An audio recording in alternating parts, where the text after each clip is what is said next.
আসসালামু আলাইকুম, শুভ সকাল সবাইকে। আশা করি সবাই ভালো আছেন।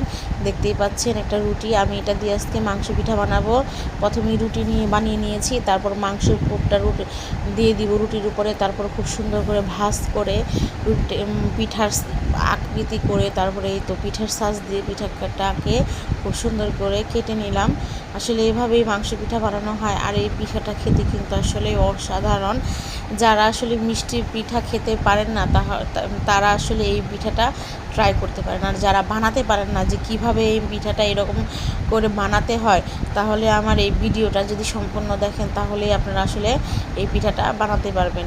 আমি বানানোর স্বার্থে পিঠাটাকে আবার সুন্দর করে, যারা বুঝতে পারে না আবার নতুন করে আবার দেখাচ্ছি।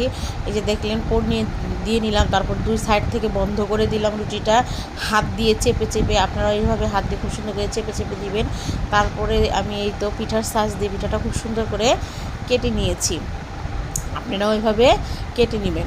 দেখছেন পিঠাটা অনেক সুন্দর হয়েছে, আর সবগুলো পিঠাই কিন্তু একই আকৃতি হবে।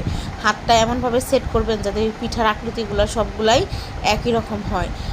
দেখতেই পাচ্ছেন অনেকগুলো পিঠা বানানো হয়েছে, আর এই পিঠাগুলোকে আমি একদম ডুবন্ত তেলে ভাজবো, আর খুব সুন্দর করে আস্তে আস্তে জাল দিয়ে ভাজবো। এই জন্য কড়াইতে দিয়ে নিয়েছি তেল।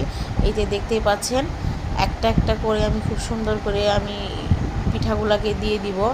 আর জালটা একদম মিডিয়াম আঁচে রেখেছি, যাতে আপনার পিঠাগুলো যাতে উপর থেকে পুড়ে না যায়। জালটা আসলে এমনভাবে রাখতে হবে যে উপরে মচমচে থাকবে এবং ভিতরে মানে উপরেও মচমচে থাকবে, ভিতরেও মচমচে হবে। কিন্তু অনেক সময় জাল বেশি হওয়ার কারণে দেখে যায় উপরে পুড়ে যায় আর নিচে আসলে কাঁচাই থাকে। যাই হোক, আস্তে আস্তে জালে অনেক সুন্দর করে পিঠাগুলোকে আমি ভেজে নিব।